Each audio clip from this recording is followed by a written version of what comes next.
Today we're going to look at loading 45 ACP ammunition on the 5-station Dillon XL650 progressive reloading press. Our reloading press is already set up from another loading session, but today we're going to replenish supplies and validate the setup of our machine. In this particular case, we're demonstrating the use of third-party dies with the Dillon XL650 reloading press. In this case, we're using a set of Hornady 45 ACP dies. So here's a summary of the reloading components that we're going to be using today.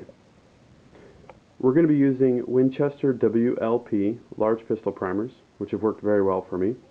We're going to be using Rainier Ballistics 200 grain flat point plated bullets, and we're going to use some Alliant Unique flake powder. So let's fill up the powder measure. We'll take the aluminum cap off the reservoir, and we'll just proceed to pour our Unique into the measure. One thing I like about the Dillon powder measure is its large diameter reservoir hopper makes it easy to pour powder in without spilling. Next, let's lubricate the brass that we're going to use. In this case, I've got Winchester brass that I've sorted, and this is previously fired brass that we're going to lubricate with Dillon DCL, the Dillon case lubricant. So you don't need to overdo it here. I'm just going to kind of make broad sweeps and then kind of roll the brass around a little bit to smooth it out. Looks like I lost a few on the floor. We'll get those. And then we're going to let them dry for about 5 minutes. So next we're going to take the brass and we're going to dump it into the hopper in the case feeder. And then we will proceed to turn on the case feeder so that we can load the drop tube.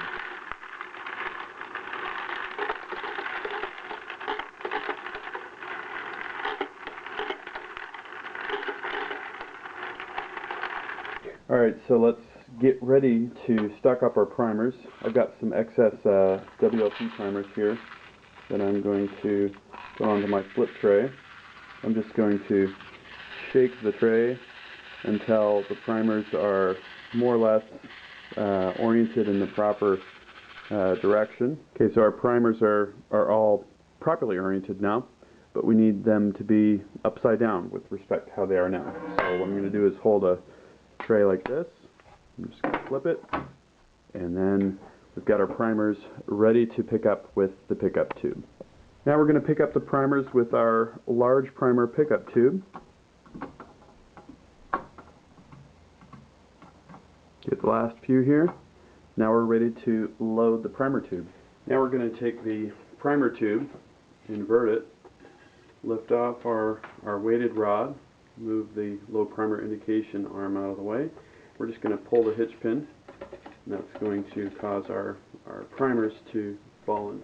And then we're going to lower the low primer indication arm, put our weighted rod back in, and we're ready to go. So let's run a single cartridge through the press so that we can validate our setup and see how the individual stations work on this particular press. So what I'm going to do is lower the handle, and that's going to feed one piece of brass, and I've got sort of a custom case feed shutoff wire here, and I'm just going to drop that in position so that our pivot block does not feed new brass each time we pull the lever. Now as we lower the ram, we're going to see our piece of brass come into position. And what's going to happen is this piece of brass is going to be inserted into the shell plate. So the brass is ready to go at station number 1. And what we're going to do here is get the first stage going, which is going to be sizing and depriming. So when we raise the ram, our first die, which is the sizing and depriming die back here, is going to reduce the diameter of the brass and poke out the primer. Okay, we just lowered the ram, and that means that the brass is now at station number 2. We've just lowered the ram, and our brass is now ready to prime. So as we press forward on the handle, what's going to happen is the case is going to be primed with a new primer. We can take the case in and out of this station because it's got a spring-loaded arm. The next step is going to be to charge the case with powder. So the case activated powder measure is going to dispense a load of powder. We can see this with this slide moving back. And we're actually also flaring the mouth of the case so that it will be ready to accept a bullet. So we could install an optional powder check system at station number 3 here, but right now we're just going to perform a visual inspection. So our case is now ready at station number 4, which is our bullet seating die. So we're going to take a bullet, we're going to visually inspect the level of powder since we're not using the powder check system. We're going to place the bullet and then raise the ram to seat the bullet. Finally, our case is at station number 5, and this is going to be the last stage in the process. And here we're going to remove the flare on the case and apply a taper crimp. Following this, it's going to be ejected into the completed cartridge bin, and we've now got our completed cartridge. The next step is going to be to validate the crimp on the case to make sure that we can ensure proper feeding into our handgun. There are numerous ways that we can check for proper crimp, but what I'm going to do is I'm going to take the pistol that we're loading for, which is a 1911. I'm going to load this round into the pistol to validate that it's going to feed correctly. So it looks like we chambered properly, and we're now going to eject the cartridge. And another thing we could do is remove the barrel from the pistol and then manually fit the round in. Ideally, we could load, say, 7 or 8 rounds and cycle them through sequentially to validate reliable feeding. But in this case, I visually inspected the flare on the case, and we have a good idea that our ammo is going to feed reliably here.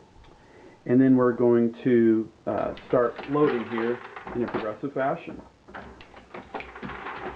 what I can do is basically just go through the steps until I get to the bullet seating stage. Now, each time I'm going to place a bullet, raise the rim. Go nice and smooth. Try not to rush things too much. Place the bullet, raise the rim. Validate the powder, place a bullet, and raise the rim. We are off and running.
Well, it appears that we are ready for a range trip with our 1911. We've loaded 4 boxes of ammo faster than you can say the word progressive.